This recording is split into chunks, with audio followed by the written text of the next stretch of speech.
कृष्ण भक्त मीरा को तो सभी जानते हैं। मीराबाई जिसे उनके ही देवर विक्रमादित्य ने मारने के लिए जहर का प्याला भेजा था, जिसका उन पर कोई असर नहीं हुआ। वहीं कृष्ण भक्त मीराबाई ने अपने पति की मौत के बाद भगवान श्री कृष्ण को अपना परमेश्वर मान लिया था। श्री कृष्ण से इतना प्रेम किया कि एक दिन उनकी मूर्ति में ही समा गई। इस प्रेम दीवानी कृष्ण भक्त मीरा का पाली जिले के कुड़की में जन्म हुआ था। तो क्यों न राजस्थान के इन्हीं कृष्ण भक्त के बारे में थोड़ा और जाना जाए।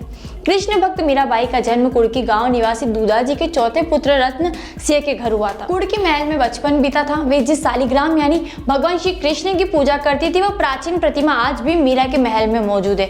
मीरा का रथ जिस पर बैठकर वह घूमती थी, आज भी उसे उनके वंशजों ने संजो कर रखा है। हर साल यहाँ सैकड़ों लोग कृष्ण प्रेम दीवानी मीरा के महल देखने आते हैं। वहीं मीरा के वंशज पुष्पेंद्र सिंह कुड़की बताते हैं कि मीरा फोर्ट 9 बीघा में फैला हुआ है, जिसमें 2 मंजिला मीरा फोर्ट ही भी बना हुआ है। उस एरिया में मीराबाई का मंदिर, सालिग्राम का मंदिर आदि बने हुए हैं। वहीं लकड़ी के एक संदूक में आज भी मीरा की माला रखी है। उस माला को जपकर ही वे कृष्ण की भक्ति करती थी। साथ ही उनके खड़ाऊ यानी चप्पल, कमंडल, रुद्राक्ष की मालाएं, शंख आदि धरोहर मौजूद है।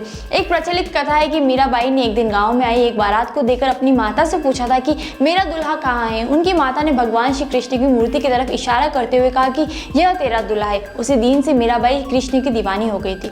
मीरा का विवाह महाराणा सांगा के बेटे भोजराज के साथ हुआ था। शादी के कुछ समय बाद ही उनके पति की मौत हो गई थी। अब ज्यादातर समय उनका साधु संतों के साथ हरि कीर्तन में बीतता था। साधु संतों से उनकी संगति भोजराज के परिजनों को अच्छी नहीं लगती थी। इस वजह से कई बार उन्हें मारने का प्रयास भी किया गया, लेकिन श्री कृष्ण की भक्ति में लीन मीरा को कोई मार तो क्या, छू भी नहीं सकता था।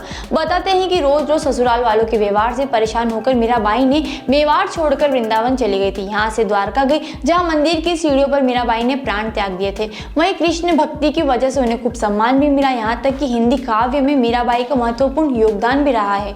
वहीं इसी महल के आसपास बड़ी संख्या में तुलसी के पौधे हैं। बताया जाता है कि अपने आप यहाँ तुलसी के पौधे उगते हैं। साथ ही पौधे पूरे साल हरे भरे रहते हैं। हर साल यहाँ श्री कृष्ण जन्माष्टमी बड़े ही धूमधाम के साथ मनाई जाती है। मीरा फोर्ट अजमेर और नागौर जिले की सीमा से महज 3 किलोमीटर की दूरी पर है। वहीं पुष्कर यहाँ से महज 27 किलोमीटर की दूरी पर है।